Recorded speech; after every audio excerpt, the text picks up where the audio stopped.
March 17th is of course St. Patrick's Day, and the only way to celebrate is by making corned beef tacos. They're going to be fucking great.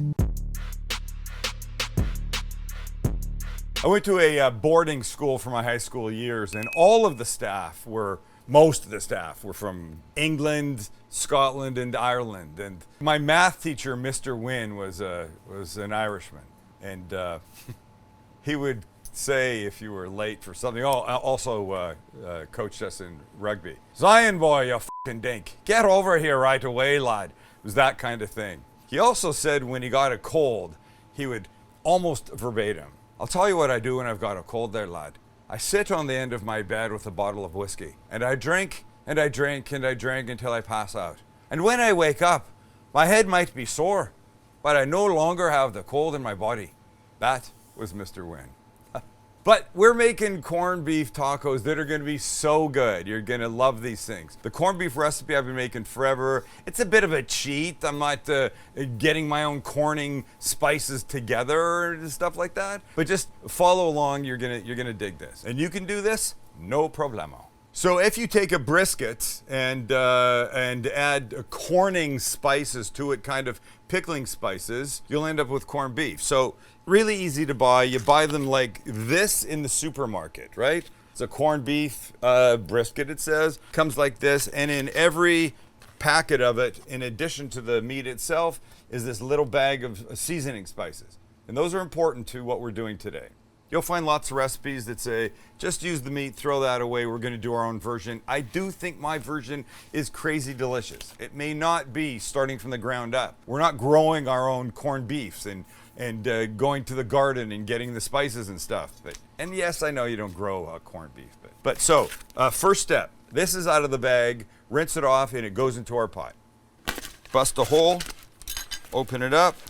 Take out this little bag of corning spices, hang on to those, and now take the brisket out.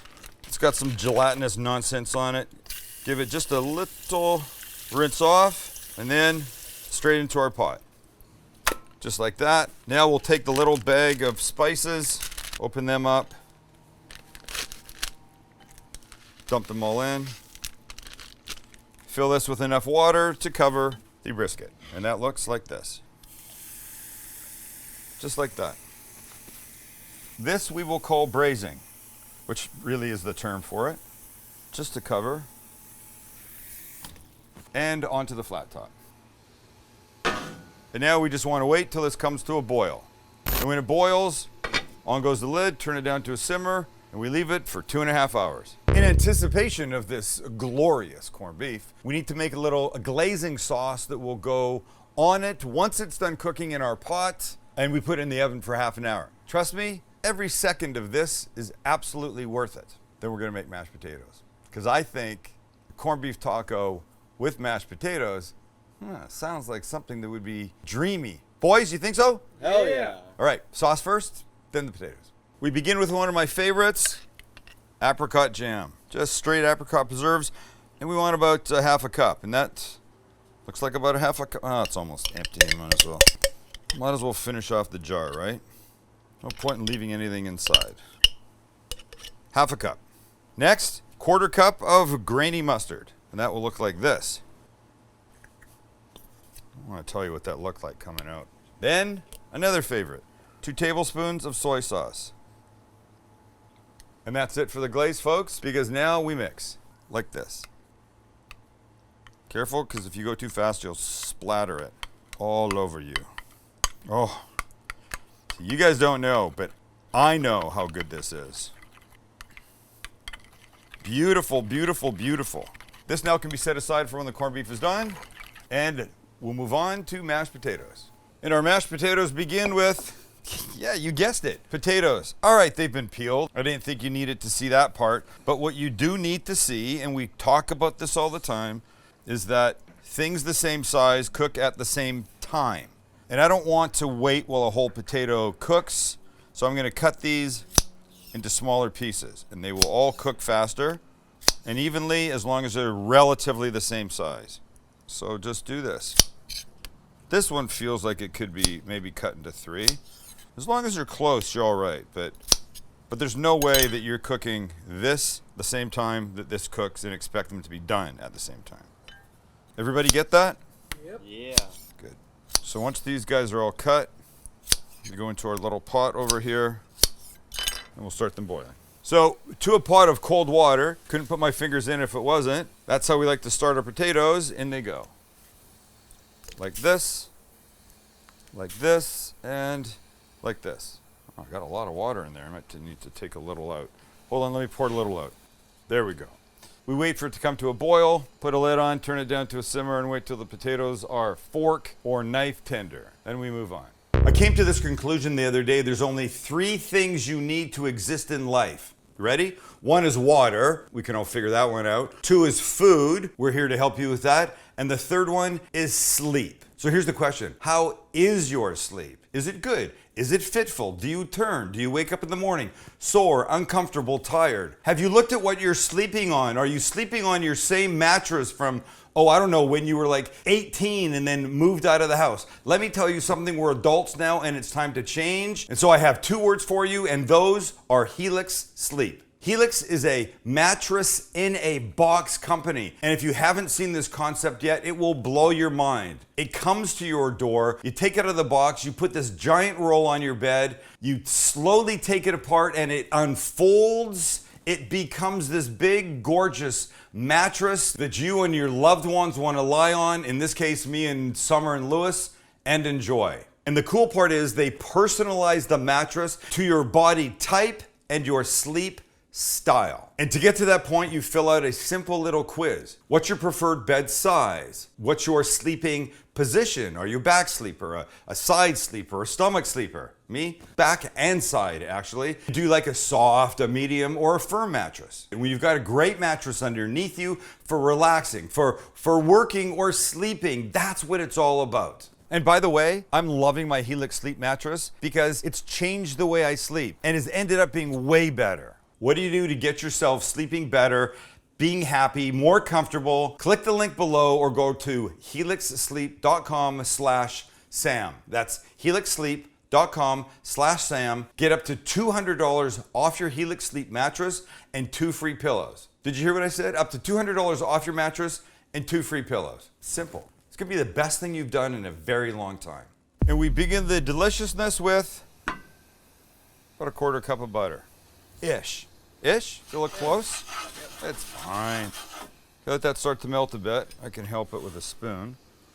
Make smaller pieces. Come on. And when it's almost melted, in goes 3/4 cup of whipping cream. Heavy cream, to be exact. Yum. We'll season it up a bit. It's gonna get some salt and pepper, of course, just like that. I don't care about black flecks in my mashed potatoes. I just want them to be delicious. A little garlic powder. Notice this is coming in from the opposite side. That's because Max has decided to post up right here, and now I'm forced to do shit with my left hand, and you know how that makes me feel. What we want is that to melt, become one, get delicious. Do you see what happens when you're here? Who did that? You just knocked my fucking butter on the ground. It was your fault. No, I'm giving this to you to take home. Pretty sure it was your fault. That is going to help make our potatoes creamy, rich, and delicious. All right, potatoes are boiling. Turn down to a simmer. Lid on, be about 15 minutes or so. And our corned beef is ready for the next phase, so let's move on. Okay, corned beef's ready, and we're ready. Let's look what we've got. Wow, that is the least exciting thing ever. Not to mention, it shrunk like crazy. Oh, be prepared for that. Look at that. A little bit of fat in there. Digging that part. Huh? So drain it off as much as you can without burning yourself too horribly. I like to put it on a rack on a baking sheet. That makes sense to me. With foil underneath because it's going to be messy. Now this little dream sauce we made, we just put on top.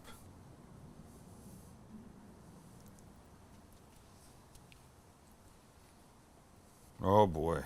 Right now you're thinking, it's not very attractive, Sam. Are you sure this is going to be good? Well, it's not about looks, ladies and gentlemen. I mean, I'm pretty good, and look at me. I'm not all that great looking, but there, that's what you want. You got a nice amount on the top, down the sides. This now goes into a 400-degree oven for 30 minutes. In the meantime, we'll finish our potatoes. Potatoes are done. See that steam? That's well, no, that's not how you know. This is how you know. So I'll take one.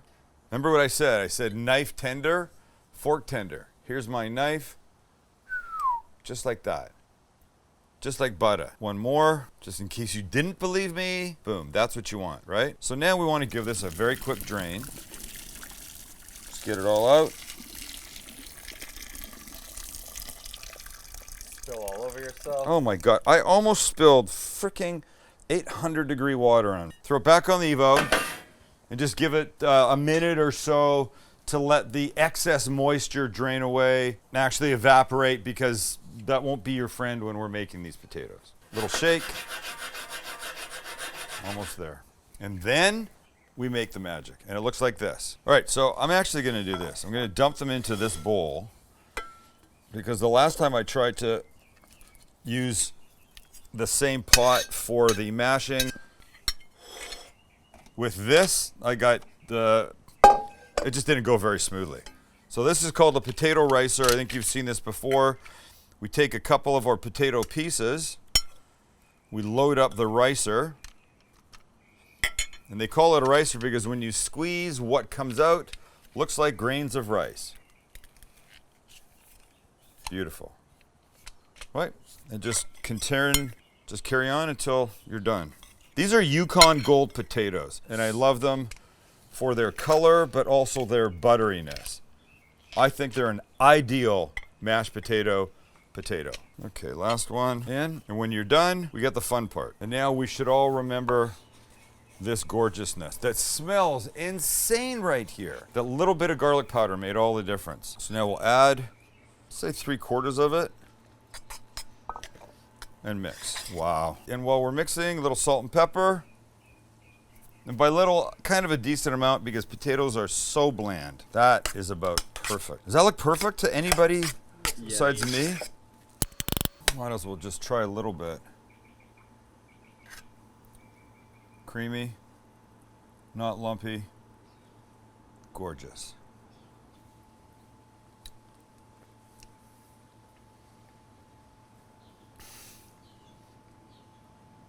No chewing. Melt in your mouth, perfect. Oh, damn, I love them. All right, lids on. Keep those warm. We're minutes away from the what's it called? The corned beef, thank you, coming out. And then we make some tacos. Simple, delicious, amazing. And then we can all say, happy fucking St. Patrick's Day, you bastards. And while I'm here, perfect opportunity. You got a second, hit the subscribe button, drop us a line, make a comment, hit the notification bell, get on the Team Cooking Guy. We're on it. Aren't we, boys? Yes. Love them so much. You'll feel like you're part of all of this nonsense. Truly part of this nonsense. By the way, we still are having reports of people who are not subscribed stepping in dog shit. Yeah, remember we talked about that. There was this unfounded rumor. We thought that if you weren't a subscriber, your chances of stepping in dog crap went up like a lot. And now we're starting to get some emails from people saying, dear fellas, I wasn't a subscriber, stepped in some dog crap yesterday. Won't happen again. I've now subscribed. So I don't know how that works, but you don't want to be that guy looking down one day going, damn it. Because it gets all up in the cracks, and then you got to use the hose, and it's a bummer.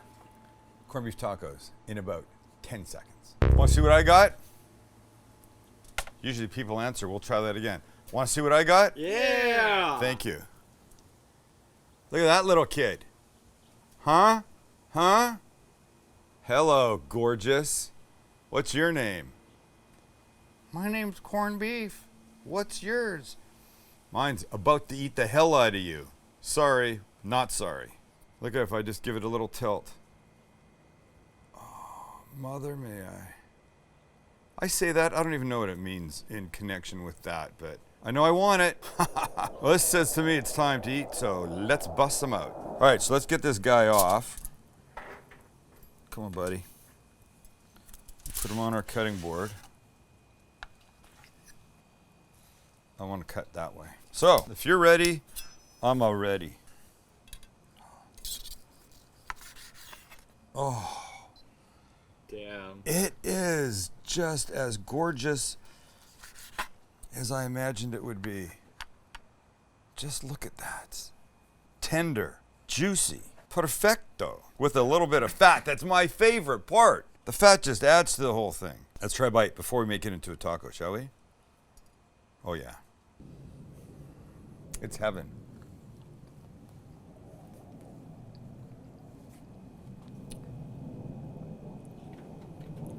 Honestly, it's unbelievable. You get the plain going overhead, but you get the mustard. The apricot jam just lends that gorgeous, glazy sweetness to the whole stupid, amazing.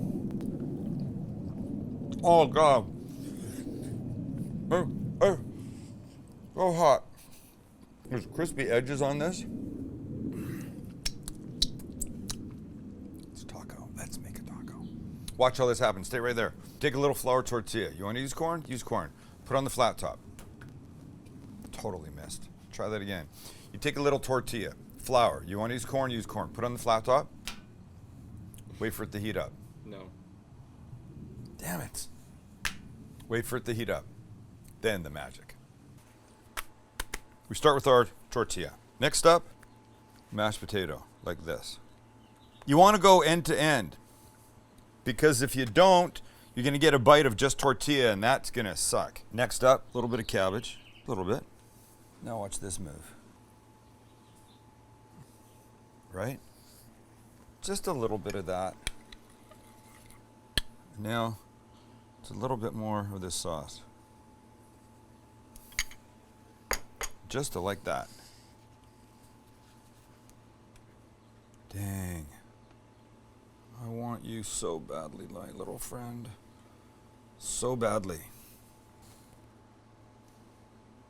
Hail to the corned beef.